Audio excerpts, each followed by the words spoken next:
Guys here with another Down and Dirty review. Gunpoint is a neat little indie game by Suspicious Developments. You run around each level, typically to hack a computer, trying to avoid detection as you go along.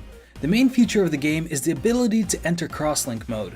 While in crosslink mode, you can rewire light switches, power sockets, doors, cameras, and a lot more to get around the level.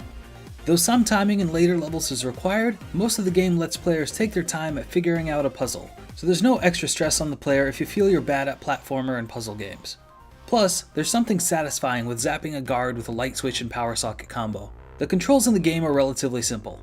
A and D on your keyboard moves your character left and right, and you click and hold your left mouse button to initiate a jump.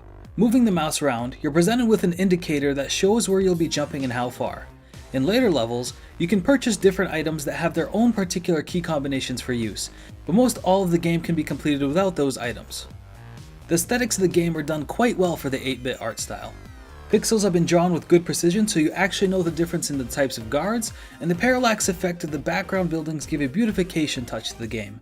It does feel like there's some repetitives here and there, but honestly there's only so much you can do with an office building.